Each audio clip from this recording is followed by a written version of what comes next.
আমার বাবা বলছিল, ইলিয়াস রে, আমার জন্ম দুঃখিনী মা আমাকে 12 বছর বয়সে বলছিল, ইলিয়াস রে তুই যদি আলেম হস আমি মা তোরে দুধের দাবি ছেড়ে দিলাম।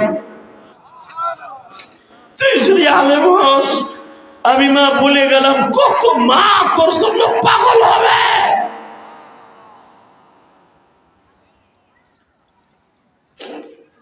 বিশ্বাস করেন, আজকে একটা মহিলা সকালবেলা, ওই যে আমার সাথে ইয়াসিন ছিল, মিডিয়ার লোক আমার সাথে ছিল, একটা মহিলা অ্যাডভোকেট সাহেব, বয়স হবে 70 কি 72 হুজুর, একবারে সিপসিপে 72 থেকে 70 বছর বয়স হবে আমার ওই মা। সে আমারে এক নজর দেখার জন্য পাগল হয়ে আমার রুমের মধ্যে, তারা কেউ আটকে রাখতে পারে নাই, পাগল হয়ে রুমের মধ্যে ঢুকছে। দুইটা বিশ্বাস করেন, আমার এই হাতের মধ্যে চুম্বন করে বলে, ইলিয়াস রে আমি তোরে দোয়া করে দিয়ে গেলাম, তোর মা নাই জানি, তোর জন্য হাজার হাজার মা কান্দে আর দোয়া করেনি। কেন ঠিক এই মহিলার যে বয়স, আমার মা বেঁচে থাকলে ওই বয়সে আমার মার হতো। ওই যে ওর কাছে জিজ্ঞেস করেন, ও সামনে ছিল, মহিলা আমার কপালে চুমা দেয়, হাতে চুমা দেয়, মহিলা আমার কপালে চুমা দিয়ে, আল্লাহ তুমি আমার এই ছেলেটারে ভালো রেখো, যার কথায় হাজার হাজার যুবক কান্দে, আল্লাহ তুমি ইলিয়াস রে তুমি ভালো রাখো। বাজার আমার এই মাকে জীবনে আমি কোনোদিন দেখি নাই গো বাবা, আমি জীবনে এই মাটারে কোনোদিন এই নয়ন দিয়া দেখি নাই গো। সে আমার কথা শুনছে, আমি এইখান দিয়ে আসবো, আপনাকে তারাস থানায় মাহফিলে যাব। ওই মহিলা বাজান ঘন্টার পর ঘন্টা অপেক্ষা করতেছে যে হাদি সাহেব এখান দিয়ে যাবে, এইখানে বসবে, আমি এইখানে এক নজর তারে দেখব। আমি তখন চিন্তা করলাম, মালিক আমার জনম দুঃখিনী মা যে বলছিলি, ইলিয়াস রে তোরে কত মায় ভালোবাসবো, আজকে আমি প্রমাণ পেয়ে গেলাম গো বাজান। গত 3 দিন আগে আমি ওয়াজ করছিলাম ঢাকা ধামরাই, এই যে মিডিয়ার কাছে জিজ্ঞেস করেন, আল্লাহর কসম করে বলছি, এই কোরআন ধরে বলছি বাজান, আমার গাড়ির সামনে ঠিকই 60 থেকে 65 বছরে একটা মা, 60-65 বছর বয়স হলে সেই মহিলাকে দেখা কিন্তু জায়েজ। মনে রাখবেন, তার ভিতরে যৌবনের গুনাহ করার কোনো সিস্টেম থাকে না। কথা বলে না কেন?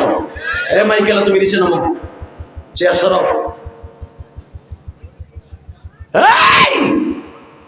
গুনাহ করার সিস্টেম যদি মনের ভিতরে আসে, এরকম মহিলার চেহারা দেখা হারাম।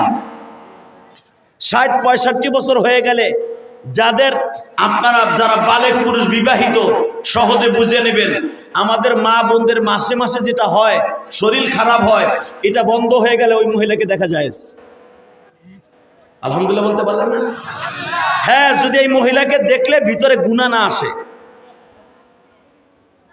এই মুসলমানের পোলা, আমার এই মা আমার এই গাড়ির সামনে এইভাবে দাঁড়াইছে, বাবা আমি তোমার একটু হাতটা ধরবো, তোমার হাতের মধ্যে তোমার মায়ের মসজিদে কিছু হাদিয়া দেবে, তুমি তোমার মার লেগে মসজিদ করছো।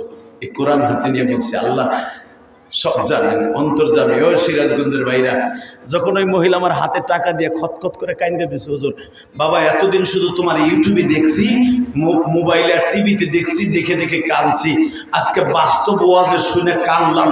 ও বাবা তুমি এমন মায়ের সন্তান, হয়তো তোমার মা তোমার জন্য অনেক দোয়া করে গেছে। এটাই আমার জীবনের সবচেয়ে বড় সফলতা। আল্লাহু আকবার জোরে বলতে পারলেন না?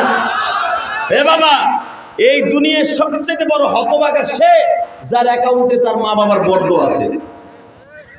কথা ঠিক না বেঠিক? জোরে করো।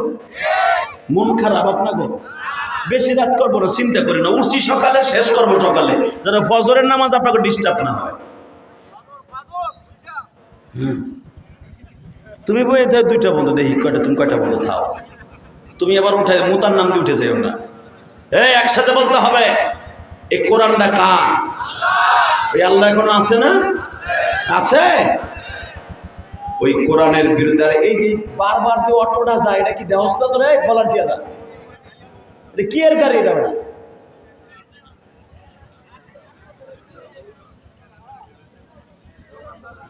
আল্লাহ আমাদেরকে মাফ করে দেন, জোরে কাটা আমিন। আল্লাহ এখানে যারা বসে আছে সারাদিন কাজ করছে, ধান খেতে, ধান মরাই করছে, ধান কাটছে, আল্লাহ গিরাস্তি করা, ধান কাটা, এটাও তো আপনার একটা ইবাদত, জোরে করে মারহাবা। এই রিজিক অন্বেষণের জন্য খেতে নামা, এটা নফল নামাজের সওয়াব, আপনারা জানেন।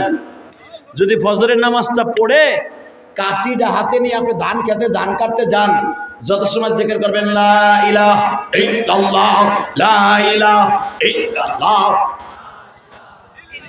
এই জিকিরগুলো করবেন, প্রতিটা শ্বাস প্রশ্বাসে আপনি নফল নামাজের সওয়াব পাবেন। আর ফজরের নামাজ না পড়া গামছাটা মাজায় বাইন্দা মাল কাঁচা দিয়ে ধান কাটতে নামবা, মরে দেখবা কুত্তা যেমন পিড়ায় ফেরেস্তার এমনি পিড়াইবে। তোমারটা ভালো বুঝলাম, আর আল্লাহরটা বুঝি বুঝলা না।